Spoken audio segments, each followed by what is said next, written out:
খোৱাং হালমাৰী চাহ বাগিচাৰ মহিলা শ্ৰমিকৰ মৃতদেহ দেৱাচালিত ডিমৌ নদীৰ পৰা উদ্ধাৰ উচিত তদন্ত দাবী ৰাইজৰ। ডিব্ৰুগড় জিলাৰ টিংখাং সমষ্টি অন্তৰ্গত হালমাৰী চাহ বাগিচা নিবাসী জোচেফ ওৰাঙৰ কন্যা হাছমি ওৰাং যোৱা ইংৰাজী 8 আগষ্ট 2025 তাৰিখ শুক্ৰবাৰে বাগানৰ কামৰ পৰা ঘৰ আহি গধূলি ঘৰৰ পৰা নিৰ্দেশ হৈছিল। পৰিয়ালৰ লোকে বিচাৰি দেওবাৰে সন্ধিয়া হালমাৰী বাগানৰ কাষতে লাগি থকা দেৱাচালি গাঁওখনৰ ওচৰত ডিমৌ নদীত মৃত অৱস্থাত উদ্ধাৰ হয়। ৰাতি আৰক্ষীয়ে মৃতদেহ থানালৈ আনে আৰু সোমবাৰে পষ্টমৰ্টেম কৰাই মৃতদেহ পৰিয়ালক চমজাই দিয়াত সন্ধিয়া স্থানীয় ৰাইজে অন্ত্যেষ্টিক্ৰিয়া কৰে। স্থানীয় ৰাইজৰ মতে এইটো কোনোৱে হত্যা কৰি নদীত পেলাই দিয়া বুলি দাবী কৰিছে, কাৰণ ফটোত মৃতকৰ ভৰিত ৰছী বন্ধা দেখা গৈছে বুলি দাবী কৰিছে। সেয়েহে আজি বিভিন্ন জাতীয় সংগঠনৰ বিষয়ববীয়াসকলৰ লগতে প্ৰাক্তন বিধায়ক এটুৱা মুণ্ডা আৰু চাহ মজদুৰ আদিবাসী কংগ্ৰেছ বিভাগৰ নেতা নন্দলাল কৰ্মকাৰ পৰিয়ালটোৰ ঘৰত খবৰ ল'বলৈ যাওঁতে চাহ বাগিচাখনৰ যথেষ্ট সংখ্যক পুৰুষ মহিলা উপস্থিত হৈ এই ঘটনাৰ উচিত তদন্ত দাবী কৰে। সেরকম অবস্থা में परियालटाके हमने किरकम जाते सहाय सहयोग करे पारबो ओ बातटाको हमने ध्यान देख लगी और इटाके रास्ते हमने सब दिन रेडी आई जे ई परियालटाके हमने सहाय सहयोग करबो। मरने वाला मर गए किबा होने वाला हो गए इकर दाबी करो थी हमने इकर न्याय खोजो थी हमने, किंतु हमने के जनता करम धर्म लगे हमने के सोसाइटी के जनता नियम नीति लगे उटाके रास्ते तो हमने कोनो एक प्रोग्राम करे कि नाम कहे ना तिलनी करे लगी भोज करे लगी किबा करे लगी इटा देख मर्डर केस लगे उ सुइसाइड करतले होले दूसरा बात रहे, आत्महत्या करले दूसरा बात रहे। इटा देख मर्डर केस लगे गोड़ में रस्सी बांधल रहे जे कौन और जौन रकम अवस्था में फोटोटा देखा जाते है यहीटा के मायर के जे फेंक है नदी में यहीटा प्रमाण होते हमनी आशा करबे पुनर्बार कहत जे इटा हमनी के पुलिस प्रशासन हमनी के सरकार इकर व्यवस्था लेक लगी नाई होले हालमारी बागान के जितना गिला आहा जे गिला नाई आहन सब कोई के बोलबा हमनी এই बात तक न्याय खोज के दरकार होले हमनी थाना जाबो, दरकार होले हमनी सर्कुल ऑफिस जाबो, दरकार होले डीसी ऑफिस जाबो, किंतु हमनी के बहिनटाके हमनी न्यायटा देवाय के रहबो এই बात तक रास्ते तो हमनी के सामने बताई के आई। नमस्कार, আজি মই হালমাৰী চাহ বাগিচাত গৈ কিনে সঁচাকৈ বৰ মৰ্মাহত হ'লোঁ। হালমাৰী চাহ বাগিচাৰ এটা 23 বছৰীয়া জীয়ৰী ছোৱালীক যোৱা শুকুৰবাৰ দিনা 8 আগষ্ট 2025 তাৰিখে বাগানৰ পৰা কাম কৰি আহি সন্ধিয়া ঘৰৰ পৰা নিৰ্দেশ হৈছিলে।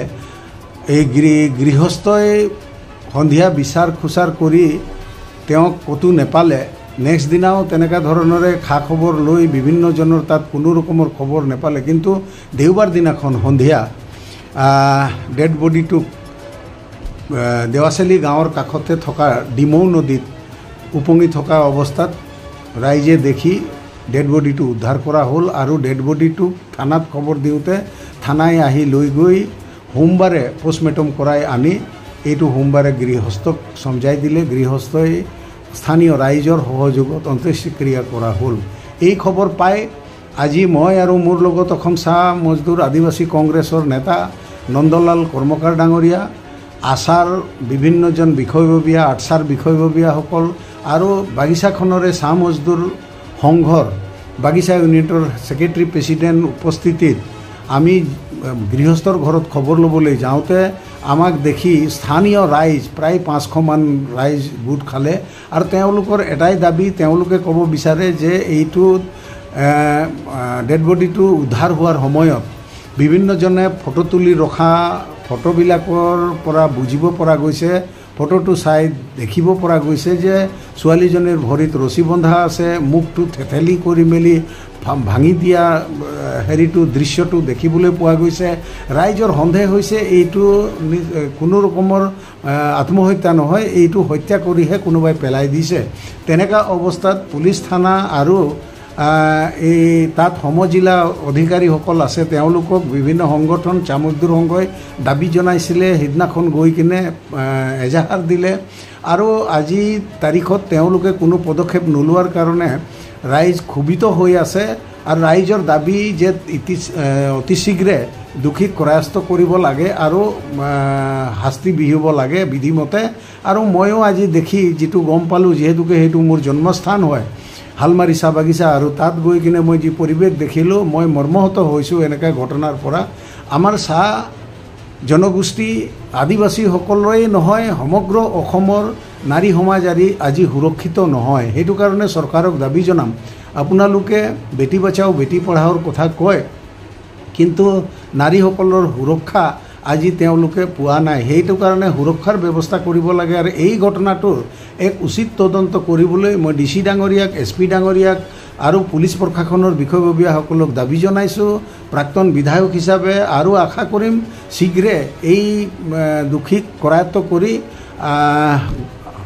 দৃষ্টান্তমূলক শাস্তিবিহি যাতে ভৱিষ্যতৰ দিনত কোনো আৰু তেনেকুৱা ধৰণৰ এনেকুৱা ঘটনা কৰিবলৈ সাহস নকৰিব, সেইটোক লৈ পুলিচ প্ৰশাসন আগবাঢ়ি আহক, তেওঁলোকৰ তৎপৰতা দেখাওক আৰু এই দোষী কৰায়ত্ব কৰি তেওঁক শাস্তি বিহক। এইটোৱে মোৰো দাবী মই ৰাখিছোঁ। মই আশা কৰিম চৰকাৰৰ ফালৰ পৰা বেটি বচাও বেটি পঢ়াওৰ লগত শ্লোগান দিয়াই নহয়, নাৰী সমাজক, আমাৰ মহিলা সমাজক সুৰক্ষিত কৰি ৰখাৰ, সুৰক্ষিত কৰাৰ এটা নিশ্চয়তা চৰকাৰে প্ৰদান কৰিবৰ কাৰণে মই এই চেগতে আহ্বান আৰু চৰকাৰলৈ দাবী জনালোঁ। নমস্কাৰ, জয় হিন্দ।